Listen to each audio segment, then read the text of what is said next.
ಓಂ ಶ್ರಿಯಃ ಪತ್ತೆ ನಿತ್ಯಾ ಗಣಿತಗುಣಮಾಣಿಕ್ಯವಿಶತಪ್ರಭಾ ಜಾಲೋಲ್ಲಾಸೋಪಹತ ಸಕಲಾವದ್ಯತಮಸೇ ಜಗಜ್ಜನ್ಮಸ್ಥೇಮ ಪ್ರಳಯರಚನಾಶೀಲವಪುಷೇ ನಮೋ ಅಶೇಷಾಮ್ನಾಯ ಸ್ಮೃತಿಹೃದಯದೀಪ್ತಾಯ ಹರಯೇ ನ ಶಬ್ದಾಬ್ಧೌ ಗಾಢಾ ನ ಚ ನಿಗಮಚರ್ಚಾಸು ಚತುರಾ ನ ಚ ನ್ಯಾಯೇ ಪ್ರೌಢಾ ನ ಚ ವಿದಿತವೇದ್ಯಾಪಿ ವಯಂ ಪರಂ ಶ್ರೀಮತ್ಪೂರ್ಣಪ್ರಮತಿ ಗುರುಕಾರುಣ್ಯಸರಣಿಂ ಪ್ರಪನ್ನಾಃ ಮನ್ಯಾಃ ಸ್ಮಃ ಕಿಮಪಿ ಚ ವದಂತೋಪಿ ವಹತಾಂ ನಾರಾಯಣಂ ನಿಖಿಲಪೂರ್ಣಗುಣೈಕದೇಹಂ ನಿರ್ದೋಷಮಾಪ್ಯತಮಮಪ್ಯಖಿಲೈಃ ಸುವಾಕ್ಯೈಃ ಅಸ್ಯೋದ್ಭವಾದಿತಮಶೇಷವಿಶೇಷತೋಪಿ ವಂದ್ಯಂ ಸದಾ ಪ್ರಿಯತಮಂ ಮಮ ಸನ್ನಮಾಮಿ. ಓಂ ಕುಪಿತಾ ಹಿ ಫಣಚ್ಛಾಯಾ ಸಮೀಕೃತ್ಯ ಪರಂ ಸುಖಂ ಸೇವಂತೆ ಯತ್ಪದಂ ಧೀರಾಃ ತಮುಪಾಸೇ ಶ್ರಿಯಃಪತಿ. ಇಷ್ಟಾಯ್ತು. ಇವತ್ತು ನೋಡಿ, ಒಬ್ಬ ವಿದ್ಯಾರ್ಥಿ ಓದ್ಕೊಂಡು ಹೋಗಿದ್ದಾನೆ, ಜ್ಞಾನ ತಲೆಯೊಳಗಿದೆ, ಅವನು ಬರೆಯೋ ರೀತಿ ಎಲ್ಲ ಡಿಫ್ರೆಂಟ್. ಅದು ಇವ್ರು ಓದ್ಕೊಂಡು ಹೋಗಿಲ್ಲ, ಇವನು ಗೊತ್ತಾಯ್ತು. ಇವನ ಸ್ಥಿತಿ ಹೇಗಿರುತ್ತೆ ಯೋಚನೆ. 3 ತಾಸು ಕೂಡಕ್ಕೆ ಆಗೋದಿಲ್ಲ, ಅವನಿಗೆ ಭಾರಿ ಕಷ್ಟಪಡ್ತಾನೆ. ಆದಷ್ಟು ಅರ್ಧ ಗಂಟೆ ಬೆಲ್ ಹೊಡಿತಲಕ್ಕೆ ಎದ್ದು ಹೋಗ್ಬಿಡ್ತಾನೆ. ಅವ್ನಿಗೆ ಕೂಡೋದೇ ಕಷ್ಟ ಅವನಿಗೆ. ಯಾಕೆಂದರೆ ಅವನಿಗೆ 3 ತಾಸು ಕಡಿಮೆ, ಅವನಿಗೆ ಇನ್ನೂ ಬರೆಯೋಕ್ಕೆ ಟ್ರೈ ಮಾಡ್ತಾನೆ, ಇವನು ಎದ್ದು ಹೋಗ್ಬಿಡ್ತಾನೆ. ಅದಕ್ಕೆ ಕೂಡಕ್ಕೆ ಆಗೋದಿಲ್ಲ. ಅದು ಸೊ ಜ್ಞಾನ ಅವನಿಗೆ ನಿಶ್ಚಯ ಜ್ಞಾನ ಇದ್ದರಿಂದ ಕೂಡ್ಲಕ್ಕೆ ಬಂತು, ಇವನಿಗಿಲ್ಲ ಆದ್ದರಿಂದ ಕೂಡ್ಲಕ್ಕೆ ಆಗ್ತಾಯಿಲ್ಲ. ಸೊ ಧ್ಯಾನ ಮಾಡ್ಬೇಕಾದ್ರೆ ಏನಿರಬೇಕು ಅಂತ ಆಯ್ತಾಗ ಜ್ಞಾನ ಒಂದು ಸ್ಥಿತ ಪ್ರಜ್ಞಾನಾಗಿರ್ಬೇಕು, ಆವಾಗ ಫುಲ್ ಇದು ಸಿಗುತ್ತೆ ಅವನಿಗೆ. ಎರಡನೇದು, ಅವನ ಒಳಗೆ ಜ್ಞಾನ ಇದೆ, ಅವನು ಬರೆಯೋ ರೀತಿ ಟಕ ಬರೀತಿರ್ತಾನೆ. ಇವನು ಹಾಗಲ್ಲ, ಅಕಸ್ಮಾತ್ ಕಾಪಿ ಮಾಡೋಕ್ಕೆ ಇಟ್ಕೊಳ್ಳೋ ಅಂತ ತಿಳ್ಕೊಂಡು ನೋಡಿ ಬರೋ ಎಷ್ಟೊತ್ತು ಬರೀವಲ್ಲ, ನೋಡಿ ಬರೆಯೋದು ಅದು ಫುಲ್ಲು 6 hours ಕೊಟ್ಟು ಬರೀಲಿಕ್ಕಾಗೋದಿಲ್ಲ. ನೋಡೋದು ಬರೆಯೋದು. ಇನ್ನೊಬ್ಬನಿದ್ದಾನೆ, ಅವನಿಗೆ ಬೇಕಾದ್ರೆ ಪುಸ್ತಕ ಟೆಕ್ಸ್ಟ್ ಬುಕ್ಕೇ ಕೊಡಿ, ಅವ್ನಿಗೆ ಯಾಕಂದರೆ ಟೆಕ್ಸ್ಟ್ ಬುಕ್ ಓದೇ ಇಲ್ಲ ಅವನು. ಯಾವುದೋ ಒಂದು ಬರೆಯೋವತ್ತು 2 ಪ್ರಶ್ನೆ ಬರೆಯೋತ್ತೆ ಅಲ್ಲೂ ಫೇಲ್ ಆಗ್ತಾನೆ. ಅದು ಪುಸ್ತಕ ಕೊಟ್ಟರು ಪಾಸ್ ಆಗಲ್ಲ ಅವನು. ನಾ ಇಲ್ಲ, ನಮಗೆ ಧ್ಯಾನ ಅರ್ಥ ಆಗದೆ ಹೋದರೂ ಕೂಡ ಪರೀಕ್ಷೆಯಲ್ಲಿ ಬರೆಯೋ ಹುಡುಗನ ಸ್ಥಿತಿ ಅರ್ಥ ಮಾಡಿದ್ರೆ ಅರ್ಥ ಆಗುತ್ತೆ. ಒಳಗೆ ಜ್ಞಾನ ಇಟ್ಕೊಂಡು ಅವನು ಹೇಗಿದ್ದಾನೆ, ಬರೀ ಹೊರಗೆ ಜ್ಞಾನ ಇಟ್ಕೊಂಡು ಇವನು ಹೇಗಿದ್ದಾನೆ. ಹೊರಗಿನ ಜ್ಞಾನ ಎಷ್ಟೇ ಇದ್ದರೂ ಬರೀಲಿ ಶಿಫ್ಟ್ ಮಾಡ್ಬೇಕಾದ್ರೆ ಸೊಸೊಡೆದು ಹೋಗ್ತಾರೆ. ಇದು ಹಾಗಲ್ಲ, ಸಹಜವಾಗಿ ಬರ್ತಾ ಇರುತ್ತೆ ಅವ್ರು. ಇನ್ನು ಯೋಚನೆ ಮಾಡಿದರೆ ಈ ಲೌಕಿಕದ ಜ್ಞಾನ ಹೇಗೆ ಪರೀಕ್ಷೆಯಲ್ಲಿ ಸ್ಥಿಮಿತತೆ ತಂದು ಕೊಡುತ್ತೋ, ಹಾಗೆ ಅಧ್ಯಾತ್ಮದ ಜ್ಞಾನ ನಮ್ಮ ಪ್ರತಿ ಕಾರ್ಯದಲ್ಲೂ ಏನು ಕೊಡುತ್ತದೋ ಡಿಸ್ಟರ್ಬೆನ್ಸ್ ಇರೋದು. ಯಾವ ಕೆಲಸ ಮಾಡಿದ್ರು ಕೂಡ ಏನು ಮಾಡ್ತಾನಂತ ಜ್ಞಾನಿ ಮಾಡೋ ಸ್ಟೈಲೇ ಬೇರೆ. ಇನ್ನೂ ಹೇಳೋದಾದರೆ ಅವನ ವರ್ತನೆಗಳೇ ಬೇರೆ. ಅವ್ನು ನಮಗೆಲ್ಲ ಆಗೋದು ಅವನಿಗೆ ಆಘಾತ ಆಗೋದೇ ಇಲ್ಲ, ಗೊತ್ತಾಯ್ತಾ. ಅದನ್ನು ಆ ವ್ಯತ್ಯಾಸ ತಿಳ್ಕೊಂಡಾಗ ರಾಯರು ಹೇಗಿದ್ರು 4 ವರ್ಷ ಅಂತ ಹೇಳ್ತೀವಲ್ಲ, ವಾರಕ್ಕೆ 9 ಊಟ ಮಾಡ್ಕೊಂಡು ಹೇಗಿದ್ದರು ಅಂದರೆ ನಮಗೆ ಅದು ಅರ್ಥನೇ ಆಗದೇ ಇರೋ ಸಂಗತಿ. ಆದರೆ ಅವರಿಗೆ ಅದು ಸಲೀಸಾಗಿ ಮಾಡಿಕೊಂಡು ಹೋಗೋದು, ಯಾವ ಕಷ್ಟ ಇಲ್ಲದೆ ಮಾಡೋದು. ಅದರ ಫಲ ಲೋಕಕ್ಕೆ ಕೊಟ್ಟವರು. ಆಮೇಲೆ ಇಲ್ಲಿ ನಿನ್ನೆ ಯಾವ್ದು ಬಂದಿತ್ತು, ಈಗ ವಿಶೇಷದ ಬಗ್ಗೆ ಮುಗಿದಿತ್ತು.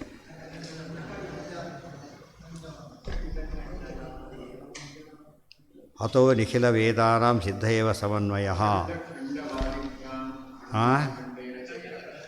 ಸಮಾಚಾರೇ ಅಧಿಕಾರಾಚ್ಚ ಕ್ಷಣಾದಿ ನೈವ ಕ್ಷಿಷ್ಟೇದಪಿ ಕ್ವಚಿತ್ ಮಚಿಶ್ರುತಿ ಧ್ಯಾನ. ಅದೇ ಬಂತ ಈಗ. ನಿನ್ನೆ ಅನಿಸಿತ್ತಲ್ಲ, ಅಲ್ಲ ಮುಂದೋಗಿದೆ ತುಂಬ, ಅದಲ್ಲ.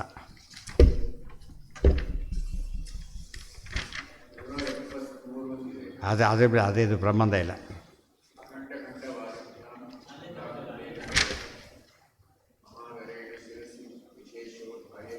ಇದಾಯ್ತು, ಸಿಕ್ತು. ಈಗ ಲಕ್ಷ್ಯಮಿತ್ಯಾಪಿ ಸ್ಯಾದ್ವಿಶೇಷಿತ, ಅದೆಲ್ಲ ಆಗಿತ್ತು. ಅನೃತಾದಿ ವಿರೋಧಿತ್ವಂ ಯದ್ಯಸ್ಯಾಪ್ಯುಪಗಮ್ಯತೆ, ಅಲ್ಲಿ ಆ ಮತ ಖಂಡನೆ ಮಾಡಿದರೆ. ಈಗ ಅಸಾರ್ವಜ್ಞಾದಿ ರಾಹಿತ್ಯಮಪಿ ಏವಂ ತೇ ಭವಿಷ್ಯತಿ ತದಾ ಸಾರ್ವಜ್ಞಮೇವ ಸ್ಯಾತ್. ಗೊತ್ತಾಯ್ತಾ. ಭಾವಾರ್ಥತ್ವಾತ್ ನಯೋರ್ದ್ವಯೋ. ದೇರ್ಫೋರ್ ನೀನಿವತ್ತು ಜೀವಬ್ರಹ್ಮೈಕ್ಯನ ಸತ್ಯವಾಗಿದ್ದರೆ ಏನಾಗ್ತಿತ್ತಾಗ ನಿನಗೆ ಸರ್ವಜ್ಞತ್ವವೇ ಇರಬೇಕಾಗಿತ್ತು. ಬ್ರಹ್ಮ ಸರ್ವಜ್ಞಾತಿನ ಒಪ್ಕೊಂಡಿರೋದ್ರಿಂದ ನಾವೆಲ್ಲ ಬ್ರಹ್ಮನೇ ಆಗಿಬಿಟ್ಟಿದ್ದೆ. ನಮಗೇನಿರಬೇಕಾಗಿತ್ತು ಯಾವಾಗಲೂ, ಅದಿಲ್ಲ ಅಂದಮೇಲೆ ಭೇದ ಸ್ಪಷ್ಟ ಆಯ್ತು. ಬ್ರಹ್ಮಣ್ಯೇ ಅಸರ್ವಜ್ಞಾದಿ ಭಾವೇ ಅಂಗೀಕೃತೆ ಸತಿ ಸಾರ್ವಜ್ಞಾದಿ ಭಾವಧರ್ಮಾ ದುರ್ನಿವಾರ ಏವ. ಬ್ರಹ್ಮನಿಗೆ ಅಸಾರ್ವಜ್ಞಾದಿ ಇಲ್ಲ ಅಂದಮೇಲೆ ಸಾರ್ವಜ್ಞ ಇರಬೇಕು ಅಂತಾಯಿತು. ದೌನಯೋ ಪ್ರಕೃತಮರ್ಥಂ ಸಾತಿಶೇಯಂ ಗಮಯತಃ ಇತಿ ನ್ಯಾಯಾದಿತ್ಯರ್ಥ. 2 ನಕಾರಗಳು ಒಂದು ಸತ್ಯವನ್ನು ಇನ್ನೂ ಕನ್ಫರ್ಮ್ ಮಾಡುತ್ತೆ, ಅಫರ್ಮ್ ಮಾಡುತ್ತೆ. ಏತಚ್ಚ ಚತುರ್ಥೇ ಸ್ಪಷ್ಟ ಇಷ್ಯತಿ. ಈ 4ನೇ ಪಾದದಲ್ಲಿ ಇದು ಹೆಚ್ಚಾಗಿ ಬರುತ್ತೆ. 4ನೇ ಪಾದ 4ನೇ ಅಧ್ಯಾಯನೂ ಕೂಡ. ಅಸಾರ್ವಜ್ಞಾದಿರಾಹಿತ್ಯಮಪಿ ಏವಂ ತೇ ಭವಿಷ್ಯತಿ ಇತ್ಯುಕ್ತ ಅನಂಗೀಕಾರೇ ಬಾಧಕವತಿ ಯದಿ ನೈತಾದೃಶಂ ಗ್ರಾಹ್ಯಂ ಅಸುಖತ್ವ ಅನಿವರ್ತನಾತ್ ಅಸತ್ವ ಅಜ್ಞಾನತಾದೇಶ್ಚ ಸ್ಯಾತ್ ಅಸತ್ವಾದಿಕಂ ತದಾ. ಇದು ಒಪ್ಪದೆ ಹೋದರೆ ಎಲ್ಲ ಸುಳ್ಳು ಅಂತ ಆಯ್ತಾಗ. ಅವನಿಗೆ ಸರ್ವಜ್ಞತ್ವ ಒಪ್ಪದೆ ಹೋದರೆ ನೀನು ಬ್ರಹ್ಮನಲ್ಲ ಅಂತ ಆಯ್ತಲ್ಲ. ಅವನು ಆನಂದಪೂರ್ಣ, ನಾವು ಆನಂದಪೂರ್ಣರಲ್ಲ. ಎಷ್ಟು ಡಿಫರೆನ್ಸ್ ಇದೆ. ಏನು ಬ್ರಹ್ಮನ ಗುಣ ಹೇಳ್ತಾರೋ ಅದೊಂದು ನಮ್ಮಲ್ಲಿಲ್ಲ ಅಂದಮೇಲೆ ನಮಗೂ ಬ್ರಹ್ಮನಿಗೇನಿದೆ ಅಂತಾಯಿತು, ಭೇದ ಆಯಿತು. ಬ್ರಹ್ಮದೇವರು ವಾಯುದೇವರು ಎಲ್ಲನೂ ಒಂದೇ ರೀತಿ ಇದೆ. ಇಷ್ಟಾದರೂ ಏನಿಲ್ಲ, ಅಭೇದ ಇಲ್ಲ ಅವರಲ್ಲಿ. ಎಲ್ಲ ಸಮವಾಗಿದ್ದು ಕೂಡ ಅಭೇದ ಬಂದಿಲ್ಲ ಅಂದಮೇಲೆ ಏನೇನೂ ಸಮ ಇಲ್ಲದೇ ಅಭೇದ ಹೇಗೆ ಬರುತ್ತೆ? ಅದಕ್ಕೆ ದೇವರು ದೊಡ್ಡ ದೃಷ್ಟಾಂತ ಕೊಟ್ಟಿದೆ. ಮಹಾಲಕ್ಷ್ಮಿ ದೇಶದ ಕಾಲದ ಸಮರು, ಇಷ್ಟಾದರೂ ಕೂಡ ಪರಮಾತ್ಮರ ಸಮ ಅಲ್ಲ ಅವರು. ವಾಯುದೇವರ ಸಮ ಅಲ್ಲ, ಬ್ರಹ್ಮದೇವರ ಸಮ ಅಲ್ಲ, ಪರಸ್ಪರ ಸಮ ಅಲ್ಲ ಅವರು. ದೇವರಿಗಂತೂ ಹೋಲಿಕೆ ಮಾಡಕ್ಕೆ ಬರೋದು, ಮಹಾಲಕ್ಷ್ಮಿಗೂ ಹೋಲಿಕೆ ಮಾಡಿ ಬರಲಿಲ್ಲ ಅಂದರೆ ಅಂಥವ್ರನ್ನೆಲ್ಲ ತೊಗೊಂಡ್ಬಿಟ್ಟು XYZ ಕೆಲಸಕ್ಕೆ ಬಾರದವರೆಲ್ಲ ಏನಾಗಿಬಿಡ್ತಾರೆ? ಪರಬ್ರಹ್ಮ ಆದರೆ ಪರಮಾತ್ಮನ ಕಾನ್ಸೆಪ್ಟ್ಗೆ ಅರ್ಥ ಆಗಿಲ್ಲ ಅಂತ ಆಯ್ತಲ್ಲ. ಶಂಕ್ಯತೆ ಅನೃತಾದಿ ವಿರೋಧಿತ್ವಂ ಯದಿ ಅಸ್ಯ ಅಭ್ಯುಪಗಮ್ಯತೆ. ನೋಡಿ, ಸತ್ಯ ಅಂದರೆ ಸತ್ಯ ಅಂತಲ್ಲ ಬ್ರಹ್ಮ, ಅವನು ಸುಳ್ಳಲ್ಲ ಅಂತ ಅಷ್ಟೇ ಅರ್ಥ. ಅನ್ಯಾಪೋಹವಾದ ಅಂತ ಹೆಸರು ಅದಕ್ಕೆ ಹೇಳ್ತಾರೆ. ಅವ್ರು ನೀವೇ ಮಾಡಿಕೊಂಡು ಕಲ್ಪನೆ. ಸುಳ್ಳಲ್ಲ ಅಂದರೆ ಏನಾಗಬೇಕು? ಸತ್ಯ ಆಗಬೇಕು. ಸತ್ಯ ಅಲ್ಲ ಅಂದರೆ ಸುಳ್ಳಾಗಬೇಕು ಅಷ್ಟೇ ಹೊರತು ಥರ್ಡ್ ಸ್ಟೇಜ್ ಅಂತ ಒಂದಿಲ್ಲ. ಈ ಸುಮ್ಮನೆ ಸ್ಟೇಜ್ ಕ್ರಿಯೇಟ್ ಮಾಡ್ತಾರೆ. ಅನೈಶ್ವರ್ಯ ವಿರೋಧಿತ್ವಂ ಅಪಿ ಏವಂ ಕೇಚಿನ್ ನಿವಾರ್ಯತೆ, ಈ ರೀತಿ ಹೇಳೋದಕ್ಕೆ ಹೋಗ್ತಾರೆ, ಸರಿಯಲ್ಲ. ಅದೇ ಅಖಂಡ ಖಂಡನ ನಿನ್ನ ಅದಾಗ್ತಾ ಇತ್ತು. ವಿಶೇಷೇ ಅಖಂಡವಾದಿನ ಖಂಡಿತೇನಾಪಿ ಮನಸ ಸ್ವೀಕಾರ್ಯೋ ಅನನ್ಯಥಾಗತೆ. ಏನೇ ಪಲ್ಟಿ ಹೊಡೆದ್ರು ಕೂಡ ಇಷ್ಟೆಲ್ಲ ಉತ್ತರ ಕೊಟ್ಟಿದ್ದರಿಂದ ಅಖಂಡತ್ವ ಒಪ್ತೀಯ, ಮತ್ತು ಸ್ವಲ್ಪ ವ್ಯತ್ಯಾಸ ಅಂತ. ಅಖಂಡತ್ವ ಸ್ವಲ್ಪ ವ್ಯತ್ಯಾಸ ಏನು ಬರುತ್ತೆ ಅಲ್ಲಿ? ಬ್ರಹ್ಮ ಅಂದರೆ ಬ್ರಹ್ಮಾಪ್ಯಖಂಡಂ ಮತ್ತು ಶೂನ್ಯ ಸಿದ್ಧಿ. ಬ್ರಹ್ಮನ ಕಾನ್ಸೆಪ್ಟ್ ಏನು? ಅಖಂಡ. ಅಖಂಡ ಅನ್ನೋದು ಆತನ ತುಣುಕು ನಾವು ಎಂಬುದು. ಅಖಂಡಕ್ಕೆ ತುಣುಕು ಹೇಗೆ ಬರುತ್ತೆ? ತುಣುಕು ಬಂದರೆ ಏನಾಗುತ್ತೆ? ಅಖಂಡ ಅಲ್ಲ ಅಂತ ಅರ್ಥ. ಅಖಂಡ ಅಲ್ಲ, ಗೊತ್ತಾಯ್ತಾ? ಅಖಂಡ ಅಲ್ಲ. ಮತ್ತು ತುಣುಕು ಬಂದಿಲ್ಲ ಅಂದಮೇಲೆ ಅಜ್ಞಾನ ನಮಗಿದೆ ಅವನಿಗಿಲ್ಲ ಅಂತ ಹೇಗೆ ಹಿಡಿತಿ? ಆಗಿದ್ದರೆ ಸೇಮ್ ಅಂದಮೇಲೆ ಇಬ್ಬರಿಗೂ ಸೇಮ್ ಇಲ್ಲ. ನಾವು ಬ್ರಹ್ಮನಿಗೆ ಅಜ್ಞಾನ ಇಲ್ಲವೂ ನಮಗೆ ಅಜ್ಞಾನ ಇರಬಾರ್ದು. ನಮಗೆ ಅಜ್ಞಾನ ಇದ್ದರೆ ಬ್ರಹ್ಮನಿಗೆ ಅಜ್ಞಾನ ಒಪ್ಪಬೇಕು ನೀನೀಗ. ಅದು ಸರಿಯಲ್ಲ. ಅಖಂಡವಾದಿನ ಖಂಡಿತೇನಾಪಿ ಮನಸ ಸ್ವೀಕಾರ್ಯೋ ಅನ್ಯಥ. ಅದು ಬಾಯಿ ಮಾತಿಲ್ಲಿ ನೀನು ಬಾಯಿ ಅಖಂಡ ಅಂತ ಏನೇ ಮಾತಾಡಿದ್ರು ಕೂಡ ನಾವು ವಿಶೇಷ ಒಪ್ಪಿದ್ದೇವಲ್ಲ, ವಿಶೇಷ ಒಪ್ಪಲೇಬೇಕಾಗತ್ತೆ. ಒಪ್ಪಿದ್ರೆ ನೀನು ಮಾತಾ ಬಿಟ್ಟು ಬಿಡಬೇಕಾಗತ್ತೆ. ಅಖಂಡ ಖಂಡವಾದಿಭ್ಯಾಂ ಖಂಡಾಖಂಡೇನ ಚೈವತತೆ ಮಹಾದರೇಣ ಶಿರಸಿ ವಿಶೇಷೋ ಧಾರ್ಯ ಏವಹಿ. ಅದು ವಿಶೇಷವನ್ನು ನೀವು ಶಿರಸಾ ಬಯಸಬೇಕು. ನಾವು ಹೇಳಿದ ವಿಶೇಷವನ್ನು ಒಪ್ಪಲೇಬೇಕು ಅಂತ ಹೇಳ್ತಾರೆ. ನಿದರ್ಶನ ತ್ರಯೇಣಾತೋ ಭಗವಾನ್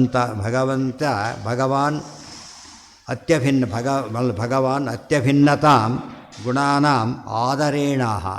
ದೇವರ ಗುಣಗಳಿಗೆ ನೀನು ಇಲ್ಲ ಅಂತ ಹೇಳಕ್ಕೆ ಹೋಗಬೇಡ, ಗುಣಪೂರ್ಣ ಅಂತ ಹೇಳು ಅಂಥೇಳಿ ವೇದವ್ಯಾಸ ದೇವರು ಅತ್ಯಾದರೇಣಾಹ, ದೇವರ ಬಗ್ಗೆ ಅತ್ಯಂತ ಆಧಾರಪೂರ್ವಕವಾಗಿ ಗುಣಪೂರ್ಣ ಅಂತಲೇ ಹೇಳ್ತಾ ಇದ್ದಾರೆ. ಅದನ್ನು ಬಿಡ್ಲಕ್ಕೆ ಟ್ರೈ ಮಾಡ್ತಾ ಇದ್ದಾರೆ ಇವರು, ಬಿಡ್ಲಕ್ಕೆ ಬರೋದಿಲ್ಲ. ಸಾಕ್ಷಾತ್ ಅಧಿಕರಣಾರ್ಥಂ ವ್ಯಾಖ್ಯಾಯ ಇದಾನೀಂ ಆನುಷಂಗ ಸಿದ್ಧಮರ್ಥಂ ದರ್ಶಯತಿ ತಚ್ಚೆ. ಅದಿಷ್ಟು ಡೈರೆಕ್ಟ್ ಮೀನಿಂಗ್ ಆಫ್ ಸೂತ್ರ. ಈಗ ಅದು ಇಂಪ್ಲೈಡ್ ಮೀನಿಂಗ್ ಹೇಳ್ತಾರೆ. ತಚ್ಚ ನಾಭೀತಾನ್ವಯ. ಇಲ್ಲಿ ಹೊಸ ವಿಷಯ ಮತ್ತೊಂದು ಶುರುವಾಯಿತು. ಯದಾ ಅಶೇಷ ವಿಶೇಷಣ ಮುಕ್ತಿ ಸಾಮಾನ್ಯತೋ ಭವೇತ್ ಪದೈಕೇನ ಅಪಿ ಉತ್ತರೇಣ ಯದೈಕೇನ ಉತ್ತರೇಣ ವಿಶೇಷಾವಗತಿ ಭವೇತ್. ವಿಶೇಷ ಅವಗತಿ ಭವೇತ್. ಇದು ಬೇರೆ ವಾದ ಏನು ಅಂದರೆ, ಯದ ಅಶೇಷ ವಿಶೇಷಾಣ ಮುಕ್ತಿ ಸಾಮಾನ್ಯತಃ ಭವೇತ್. ಸಾಮಾನ್ಯತಃ ಅಶೇಷ ವಿಶೇಷಗಳು ನಮಗೆ ಅರ್ಥ ಆಗುತ್ತೆ. ಬ್ರಹ್ಮ ಅಂತಷ್ಟು ಒಂದು ಅರ್ಥ, ಸಮುದ್ರ ಅಂತಷ್ಟು ಏನು ಅರ್ಥ ಆಗುತ್ತೆ? ನೀರಿನ ವ್ಯಾಪ್ತಿ, ಅದರ ಗುಣ, ಏನು ಅನೇಕ ವಿಷಯ ಅರ್ಥ ಆಗಿಬಿಡುತ್ತೆ. ಒಬ್ಬ ಅಗ್ನಿ ಅಂತಷ್ಟೇ ಎಷ್ಟೋ ವಿಷಯ ನಮಗೆ ಅರ್ಥ ಆಗುತ್ತೆ. ಅದೇ ರೀತಿಯೇ ಬ್ರಹ್ಮ ಅಂತಷ್ಟು ಅಷ್ಟು ವಿಷಯಗಳು ಅರ್ಥ ಆಗಬೇಕು ನಮಗೆ. ಪದ ಏಕೇನಾಪ್ಯುತ್ತರೇಣ ವಿಶೇಷ ಅವಗತಿರ್ಭವೆ. ಅಷ್ಟೆಲ್ಲ ಅರ್ಥ ಆಯಿತು. ಪದ ಬಿದ್ದಿದ್ದು ಕಿವಿಗೆ ಒಂದು, ಕರೆಂಟ್ ಅಂದ, ತಷ್ಟ ಕೈ ತಗೊಂಡ್ಬಿಟ್ಟ. ಕರೆಂಟ್ ಡಿಸ್ಟೆನ್ಸ್ ನೋಡ್ತಾ ಕೊಡಲಿಲ್ಲ. ಆಗ ಏನು ಅರ್ಥ ಕರೆಂಟಿಗೆ ಅಂತ ನೋಡೋದಿಲ್ಲ. ಅವನಿಗೆ ಅರ್ಥ ಆಗಿಬಿಟ್ಟಿದೆ. ಏನೇ ಅರ್ಥ ಆಗಿದೆ ಜೊತೆಗೆ ಹೊಡೆಯುತ್ತೆ, ಮುಟ್ಟಿನ ಭಾರಿ ಅಪಾಯ ಇದೆ, ಎಷ್ಟೋ ಸತ್ತೋದು ಎಲ್ಲ ಜ್ಞಾಪಕ ಆಗುತ್ತೆ ಅವನಿಗೆ, ನೋಡ್ಕೊಂಡ್ಬಿಡ್ತಾನೆ. ಅದೇ ರೀತಿ ಬ್ರಹ್ಮಶಬ್ದ ಕಿವಿ ಬಿದ್ದಾಗ ಏನಾಗಬೇಕು ನಮಗೆ? ಗುಣಪೂರ್ಣತ್ವ ದೋಷ ದೂರತ್ವ ಯಾವಾಗಲೂ ತಲೆಯಲ್ಲಿ ಕೊಡಬೇಕು. ಹಾಲು ಅಂತಷ್ಟು ಬಿಡಿ ಅಂತ ಅರ್ಥ ಆಗುತ್ತೋ ಇಲ್ಲವೋ, ಕಪ್ಪಿಲ್ಲ ಅಂತ ಅರ್ಥ ಆಗುತ್ತೋ ಇಲ್ಲೋ, ಆ ರೀತಿ ಅರ್ಥ ಆಗಬೇಕು. ಇಲ್ಲದೆ ಹೋದರೆ ಅದಕ್ಕೆ ಅರ್ಥ ಇಲ್ಲ. ಈ ಅರ್ಥ ಎಲ್ಲಿಂದ ಬಂತು ಅಂತ ಪ್ರಶ್ನೆ ಈಗ. ಅದೇ ಅದು ಎಲ್ಲಿಂದ ಬಂತು ಅರ್ಥ ಅಂದರೆ, ಯಥೋ ಅಶೇಷ ವಿಶೇಷಾಣ ವಸ್ತುನ ಅಸ್ತೇವ ಚೈಕತ ಅತಃ. ಇದಕ್ಕೆ ಕಾರಣ ಏನು ಅಂದರೆ, ವಸ್ತು ಇದೆ, ಅದಕ್ಕೆ ನಿತ್ಯವಾದ ಗುಣಗಳೂ ಇವೆ, ಅದಕ್ಕೆ ಅಭೇದ ಇದೆ, ವ್ಯವಹಾರಕ್ಕೆ ವಿಶೇಷ ಇದೆ, ಅಂತ ವಿಶೇಷಗಳು ಅನಂತ ಇವೆ. ಒಂದೊಂದು ಇದಕ್ಕೂ ವಿಶೇಷ. ವ್ಯಕ್ತಿ ಅವನ ರೂಪ, ವ್ಯಕ್ತಿ ಅವನ ತಿಳುವಳಿಕೆ, ವ್ಯಕ್ತಿ ಅವನ ಹೈಟು, ವ್ಯಕ್ತಿ ಅವನ ವೇಟು ನೋಡಿದ್ರೆ ಪ್ರತಿಯೊಂದು ವಿಶೇಷ ಕೆಲಸ ಮಾಡ್ತಾ ಹೋಗ್ತಾಯಿ. ಇಷ್ಟು ಇಲ್ಲೇ ಒಪ್ಕೋತೀರ. ಅಥವಾ ಅಶೇಷ ವಿಶೇಷಾಣ ವಸ್ತುನ ಅಸ್ತೇವ ಚೇಕತ. ಇಷ್ಟೆಲ್ಲ ವಿಶೇಷಗಳು ಕೂಡ ವಸ್ತುವಿನೊಂದಿಗೆ ಅಭೇದವನ್ನೇ ಹೊಂದಿವೆ. ಸಾಮಾನ್ಯತೋ ಅತಃ ಸಾಮಾನ್ಯತೋ ಜ್ಞಾತಃ ಪದಾಂತರ ಬಲಾತ್ ಪುನಃ ಭವೇದ್ ವಿಶೇಷತೋ ಜ್ಞಾತಃ ತೇನ ಸ್ಯಾತ್ ಅನ್ವಿತೋಕ್ತಿತ. ಪ್ರಶ್ನೆ ಏನು ಅಂತ ಕೇಳಿದರೆ ಪದಗಳಿಂದ ಜ್ಞಾನ ಹೇಗೆ ಬರುತ್ತೆ ಅಂತ ವಾದ. ಇನ್ನೊಂದು ವಾದ ಅದು ಗೊತ್ತಾಯ್ತಾ. ಒಂದು ಪದ ರಾಮ ರಾವಣ ಮಹನತ್ ಪದ ಇದೆ. ರಾಮ ಶಬ್ದಕ್ಕೆ ಅರ್ಥ ಇದೆ, ರಾವಣ ಶಬ್ದಕ್ಕೆ ಅರ್ಥ ಇದೆ, ಅಹನ ಶಬ್ದಕ್ಕೆ ಅರ್ಥ ಇದೆ. ಇವು ಯಾವ ರೀತಿ ಕೂಡಿ ಅರ್ಥ ಕೊಡಿಸುತ್ತೆ ಅಂತ ಪ್ರಶ್ನೆ. ಈಗ ಅವುಗಳ ಜೋಡಣೆ ಹೇಗಾಗುತ್ತೆ ಅಂತ ಪ್ರಶ್ನೆ. ಯಾತಕ್ಕೆ ಅಂತ ಪ್ರಶ್ನೆ ಬಂದರೆ, ರಾಮ ಅಂದ, ರಾ ಅನ್ಬೇಕಾದ್ರೆ ಮಾ ಬಂದಿಲ್ಲ, ಇನ್ನೂ ಮಾ ಅಂದ ರಾ ಇಲ್ಲ. ಅರ್ಥ ಆಯ್ತಾ? ಎರಡು ಜೋಡಣೆ ಎಲ್ಲಾಗಬೇಕೀಗ? ಅದು ಎಲ್ಲಿ ಆಗಬೇಕದು? ಅಕ್ಷರಗಳೇ ಇಲ್ಲ ಈಗ, ಮತ್ತು ಅರ್ಥ ಇರಬೇಕು. ಭಾರಿ ಪಜೀತಿ ಆಯ್ತಲ್ಲ, ಅರ್ಥ ಹೇಗಾಗುತ್ತೆ? ಇದೆಲ್ಲ ಎಂಥ ವಾದಗಳು ಅಂದರೆ ದಾರಿ ತಪ್ಪಿಸ್ಲಿಕ್ಕಿರೋ ವಾದಗಳಿವೆಲ್ಲ. ಮಾಡಿ ದಾರಿ ತಪ್ಪಿಸಿ ಅದು ಹೋಗ್ಬಿಡು. ಅದಕ್ಕೆಲ್ಲ ಉತ್ತರ ಕೊಡ್ತಾರೆ. ಮತ್ತು ಹೇಗೆ ಶಕ್ತಿ, ಅದಕ್ಕೆಲ್ಲ ಶಕ್ತಿ. ಒಂದು ಪದಕ್ಕೆ ಅರ್ಥ ಹೇಳೋ ಶಕ್ತಿ, ಕೆಪಾಸಿಟಿ ಎಲ್ಲಿಂದ ಬಂತು ಅಂದರೆ ವಿವರಣೆ ಕೊಡಬೇಕೀಗ. ಅಭೀತ ಅನ್ವಯವಾದ ಇನ್ನೂ ವಿವರಣೆ ಕೊಡ್ತಾರೆ. ಸಾಮಾನ್ಯತೋ ಜ್ಞಾತಃ, ಒಂದು ಪದ ಹೇಳಿದ ತಕ್ಷಣವೇ ಅದು ಪೂರ್ತಿ ಹೇಳಿಬಿಟ್ಟು ಅಂತ ತಿಳ್ಕೊಂಬಿಡೆ. ಮತ್ತೆ ತಿಳ್ಕೊಳ್ಳೋ ಪ್ರಶ್ನೆ ಇಲ್ಲ. ಹಾಗಿದ್ರೆ ಬ್ರಹ್ಮ ಶಬ್ದಕ್ಕೆ ಎಲ್ಲ ಅರ್ಥ ಆಗಿಬಿಟ್ರೆ ಜಿಜ್ಞಾಸೆ ಮಾಡೋ ಕಾರಣ ಇಲ್ಲ. ಯಾತಕ್ಕೆ? ಎಲ್ಲ ಆಗೋಯ್ತಲ್ಲ. ಇಷ್ಟೇ. ಒಂದು ನೋಡಿದರೆ ಏನೂ ಆಗಲಿಲ್ಲ ಅನ್ನಬೇಕು, ಇಲ್ಲ ಎಲ್ಲ ಆಯಿತು ಅನ್ನಬೇಕು. ಏನೂ ಆಗಲಿಲ್ಲ ಅಂದರೂ ಪದ ಹೇಳಿ ಉಪಯೋಗ ಇಲ್ಲ, ಎಲ್ಲ ಆಯಿತು ಅಂದರೂ ಮುಂದೆ ಪದ ಹೇಳಿ ಉಪಯೋಗ ಇಲ್ಲ. ರಾಮ ಅಂದು ಎಲ್ಲ ಗೊತ್ತಾ, ಮತ್ತೆ ಮುಂದೆ ಹೇಳಬೇಕು? ಇಲ್ಲೇ ಇಲ್ಲ. ರಾವಣ ಮಹನತ್ ಯಾತಕ್ಕೆ? ಈ ಪ್ರಶ್ನೆ ಬಂತು. ಅಂಥ ಪ್ರಶ್ನೆಗೆ ಉತ್ತರ ಕೊಡಬೇಕಾದ್ರೆ ಹೇಳ್ತಾರೆ, ಅದಕ್ಕೆ ಸಾಮಾನ್ಯತೋ ಜ್ಞಾತ. ಪ್ರತಿಯೊಂದು ಶಬ್ದ ಕೇಳಿದಾಗಲೂ ಕೂಡ ಸಾಮಾನ್ಯವಾದ ಜ್ಞಾನ ಅರ್ಥ ಆಗಿಬಿಡುತ್ತೆ ನಮಗೆ.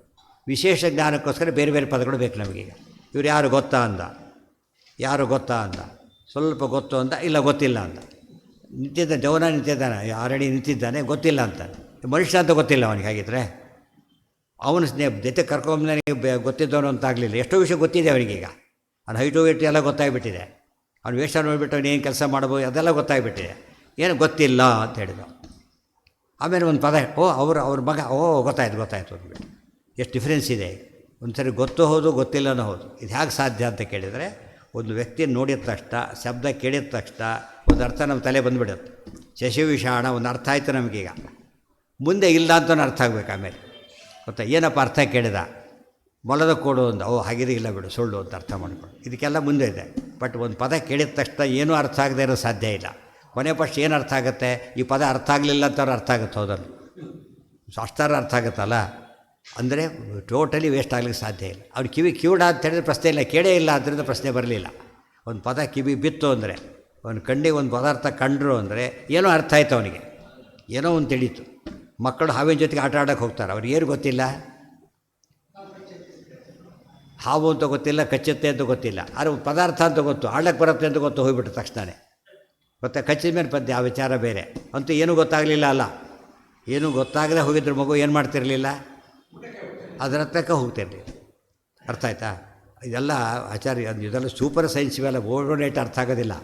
ಇದ್ರ ಬಗ್ಗೆ ದೊಡ್ಡ ಶಾಸ್ತ್ರ, ಭಾಷಾಶಾಸ್ತ್ರನೇ ಇದೆ. ಅದು ಓದೋದಕ್ಕೆ ಅದ್ರ ಮೇಲೆ ಡಿಗ್ರಿ ಇದೆ.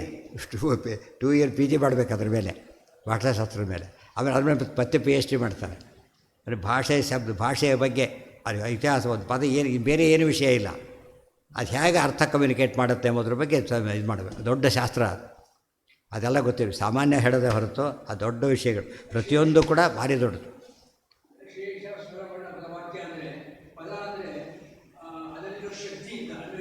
ಅಲ್ಲ, ಅಕಾರ ಆ ಅಂದರೆ ವರ್ಣ.